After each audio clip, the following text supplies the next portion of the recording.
This is Carl at National RV Detroit. I'm going to walk you through this 2020 Premier Ultralight, model 29BH. Okay, I'm on the door side of the trailer, working towards the rear here. I'm going to open up the outside kitchen. Now we're still cleaning this, so there's a little sawdust here and there, but we're working on that right now. Okay, so you have a work surface here with some running water. And these blue latches hold it into place, okay? You have a quick connect fitting for LP right here on the back corner. You can see it right there, so you can hook up your grill or griddle or whatever low pressure LP appliance you have, okay? Your steps fold into the trailer, but if you're on uneven terrain, you can always adjust them. You can see there's a pin right here. There's one on each side, and you can adjust the legs up and down. Okay. You got outside speakers. You got a power awning with LED strip. You've got a, right here is telling you there's a backing plate for a TV mount here if you wanted to put a bracket and a TV there. You got cable and antenna through, plus some power. All right. Your water heater, the switches to operate are inside the trailer. This is where you drain it right here. Okay, just if you have to drain it. Always make sure there's water in the water tank before you turn on the power, because you don't want to run it dry. So always make sure there's water in it. This is your hitch. We'll show you how that works when you come to pick it up. If you ever have to, you know, if you're not used to it and you have to refresh your memory, this is a Husky center line. So you can always go to their website and follow the link to their hookup video, and you can refresh your memory. Alright, so you have a deep cycle marine battery, 2 LP tanks, a power tongue jack. Now if this power tongue jack was to ever fail, you can pull this plug here, and a 3/4 inch socket will fit right on there, and you can crank it manually. You also can use, let me see what we have here for stabilizers. You also can use that crank right there. Alright. Now these power stabilizer jacks can also be cranked too. If you get the type of crank that fits right on there, you can always get yourself out of trouble with those if they happen to fail also. Okay,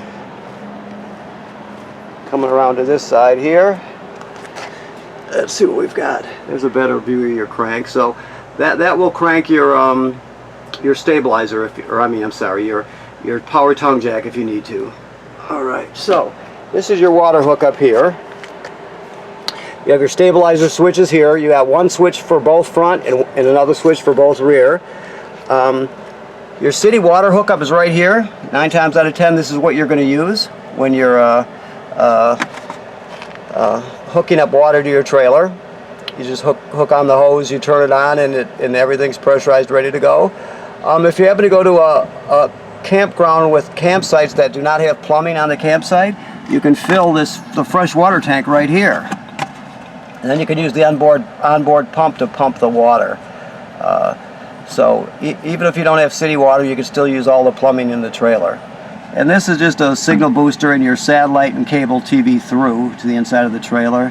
This up here is a kill switch for your battery. So if you ever want to disconnect the battery when you're going into storage for long term, you can shut it off right there. Alrighty, so let's see what we got when it comes to dump valves. This is a gray tank here. Even though it has a black handle on it, this is a gray tank. This is going to be probably your galley tank. Then, back here, you have your black tank and your bathroom gray tank. So, there might be water in here, so I'm going to see if, oh no, he's already got a dump, so that's closed like that. Okay, so, this is the black tank, obviously. The valve, that's for toilet water and waste. The gray tank is for sink and shower water. So you put your hose on here, put the other end in the dump station, and of course you'll pull the black tank first and dump it first, because the gray tank water is just cleaner water than the black tank water. So it just cleans it out, you know, cleaner a little bit anyway. So if you leave your black tank in the open position, you can come back around here, and there's a black tank flush right here. So you can hook up the hose at the dump station right to this, turn it on, and it'll spray the inside of your black tank and clean off the sensors and just clean the tank out in general. Like, always make sure that the black tank valve is open before you turn the water on though, okay? Alright, your power cord is a 50 amp cord. You got a 50 amp system. You have reducers, that reduces it down to a 30 amp. Then we have another one in the front compartment that'll reduce it down to a regular 15-20 amp. You can't run your air conditioners out of 15 amp circuit at home, so you keep that in mind, that it'll pop your circuit breaker if you do that, but you can run everything else. And this is just your outside shower. Okay, so we have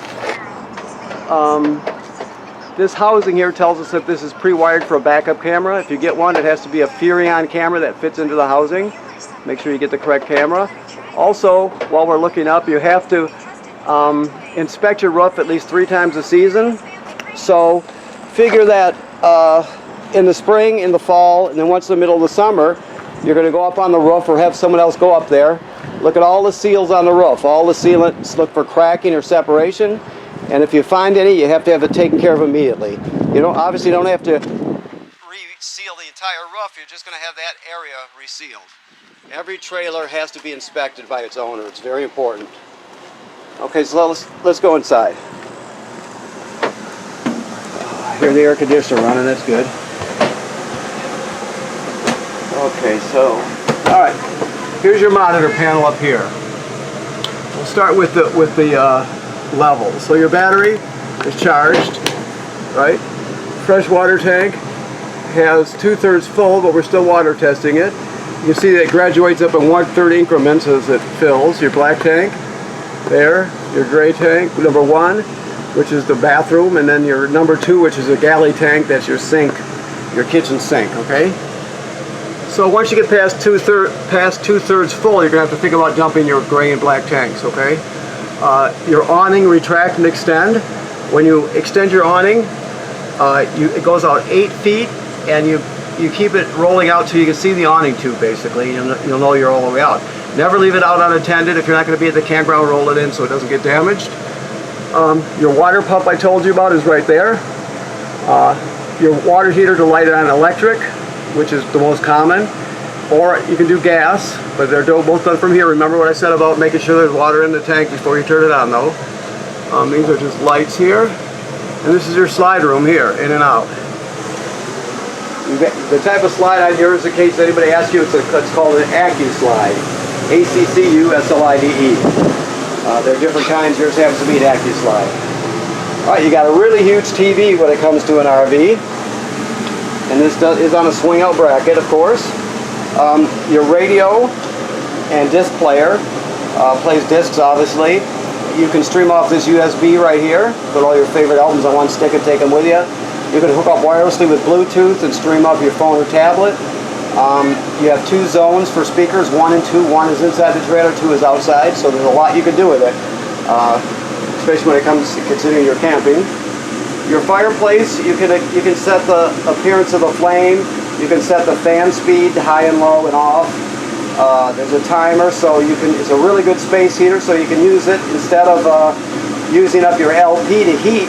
If you're up late at night or get up early in the morning, you can heat this whole area just using your little space heater / fireplace. So that's a good thing there. Your refrigerator is a gas absorption style refrigerator. Because of that, it will run on 110 AC, but it will also run on LP gas. So, you're going to think auto when you're running it. When you turn it on, then you'll go like that. That lights up auto. They call it auto because it automatically switches from electricity to gas or vice versa. Basically, it always seeks out 110 AC and uses it. If it can't find it, it'll automatically switch to gas. So therefore, if you have a power outage in the middle of the night, let's say, it'll automatically switch over to gas so you don't spoil your food. You can also run it down the road just on gas if you want to. You can do that by going like that. But either way, it'll still seek out gas. If you turn it on and it can't find electricity, it'll switch to gas. This device here is your thermistor. It should be up as high as the cord will stretch. The wire will stretch just like that. You can see it says here the higher you go with it, the cooler it is in the refrigerator. So basically the thermistor is on the end of that that wire there, it's like a beige cylinder that's inside this clip right here. You can pull it right out of the clip, you can pull the clip off. If that ever happens, you just tuck it all back in there and put it back on. But you want it up as high as it goes almost always. Okay? Your vent for your range hood right here and light. Your microwave works like any other microwave, of course. Alright. Your range, basically you spark to light it. Let me see if you still got the gas on here. You go to light, then you're going to turn this clockwise. He's got it shut off, I believe. Yes. So it'll light when you spark it. The gas obviously has to be turned on. Now the oven, there's a pilot light way back in the back there on the bottom. Right? So what you'll do is you'll go to pilot right there. You depress it and hold it in. You got to hold it in. Then you're going to spark it here till the pilot light down here lights. Once it lights, you're still going to be holding this in for another 10 seconds or so. Then you go to operating temperature. It cycles like an oven does. When you shut it off, obviously the flame goes out, but so does the pilot light. So you have to relight the pilot light each time you use the oven. You should always keep your range cover down when you're traveling so it doesn't break. Okay, this is some power here and USB. You've got 2 air conditionings in this one, so you really can cool things down. But basically you hit mode to light it up. You can go through the different fan is just the air conditioner without the compressor, furnace, and cool with auto fan right there. So you just go through the modes. The one up here, the front AC, has controls right on it. So you would set these separately, of course. Also, if you hang a TV in here, you've got antenna through and cable through, plus a mounting backer board in the wall, so you can mount a swing out bracket to it. Okay. Also, while I'm up here, the emergency window, basically you're just going to go like this to escape. You'll push it all the way through, and then you would grab a hold of this red tab and pull out the screen, and then out you go. Okay. Your table, obviously you can bring it down and lay the tabletop on these cleats here. There's 4 of them. And then use the back cushions and make it into a bed. You got theater seating here. This device over here is your power converter. This converts 110 AC to 12 volt DC. So you see you have regular household type 110 AC circuits here, or let's call them circuit breakers here. So you can reset them here, of course, and they're all labeled. But then the power is converted to 12 volt DC over here, and you can see you got regular fuses here. They're 12 volt. If they happen to blow, and they're also labeled, if they happen to blow, they'll light up, and you'll be able to see it through this tinted plastic here, so you know that. Also, this is a battery charger, so as long as you're plugged in, it's going to see how much energy your battery has, and it's always going to keep it charged as long as you're plugged in. Of course, this trailer has to be winterized, and keep that in mind. I'm sure, I don't know if you know it or not, people, I don't know your level of experience, but in the fall you have to have it winterized. Never allow antifreeze to be pumped into your water heater tank. You have to bypass it. There are valves to bypass it on the back, so keep that in mind. This GFCI here, all the plugs in the trailer are wired through a GFCI. This one probably has 2 of them, I would bet. But if you're using a coffee pot outside, you're always going to reset it inside somewhere, okay? Also, your toilet, you have to remember that you can't use it dry or without chemical. There's a flush pedal right there. So when you hook up to, you pull in the campsite, you hook up your water and your power. You'll come in here, you'll throw 1 dose of whatever chemical you use right in there. Then you'll step on the pedal. We do have onboard water, so let me just turn the pump on so we can see. Okay. You still got water in the tank, so we can do it that way. So you put your chemical right in there, and then you'll step on the flush pedal, and here, the water will swirl out like it's doing.